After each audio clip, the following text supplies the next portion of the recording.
Alors coach, comment vous sentez-vous après ce 2-2 face à la Sierra Leone alors que la victoire vous semblait vous tendre les bras?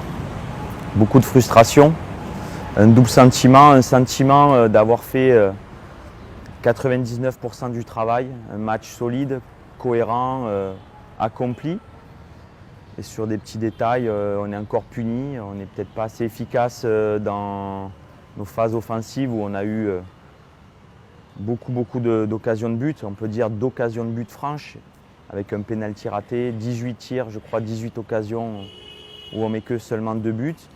Et puis dans les rares occasions du Sierra Leone, on est puni 2 fois sur je dirais, des détails en fin de match où on ne peut pas toujours tout expliquer malheureusement. Mais voilà, donc frustration, mais avec ce sentiment quand même d'avoir sur le second match progressé par rapport au premier match. Concernant Eric, lorsqu'il y a eu ce choc à la tête, tout médecin doit rentrer dans un protocole de commotion cérébrale.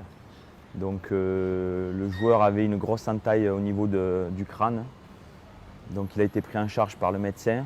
Il y a eu des points de suture aussi au niveau de la lèvre.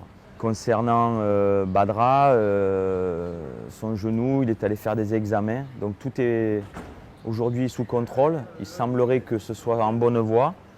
Mais on va rester vigilant et en observation. On a encore 3 jours pour voir l'évolution et le rétablissement de nos 2 joueurs. Il y a aussi Wilfried qui a eu un problème au niveau de l'épaule. Donc tous sont pris en charge à la seconde où je vous parle.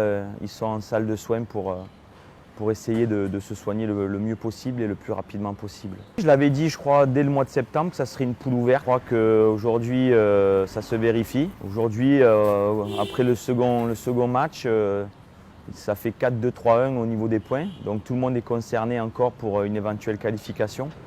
Ça va être un match forcément explosif, mais je crois que ça le sera aussi entre la Sierra Leone et la Guinée équatoriale. Ça montre que notre première victoire contre la Guinée équatoriale n'était pas aussi facile que ça, parce que hier elle a montré un bel état d'esprit contre les Fennecs. Ça montre que c'est une poule équilibrée, qu'on est dans une Coupe d'Afrique où chaque détail compte. À nous de corriger les détails. Sincèrement, il faut garder cet état d'esprit. J'ai beaucoup apprécié, je vous le dis, je vous le répète, j'ai beaucoup apprécié le match d'hier. Si on arrive à corriger ces petits détails, je pense qu'on a encore une grosse marge de progression.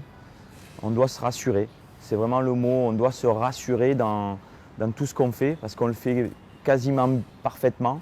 Il manque ce petit point de détail. Ça va être un match explosif, sous tension, mais c'est la Coupe d'Afrique. Il n'y a pas un match facile. Je n'ai jamais connu un seul match facile dans mes 7 Coupes d'Afrique. Donc bien récupéré, le moral est bon malgré tout. Malgré tous ces événements qui viennent, je dirais des éléments malheureux qui viennent autour de l'équipe, on est dans notre bulle et j'ai le sentiment qu'il y a une force en nous. On tourne ces éléments difficiles en force positive. J'ai le sentiment. C'est vraiment un sentiment que j'ai profond en moi qu'on va aller loin dans cette compétition.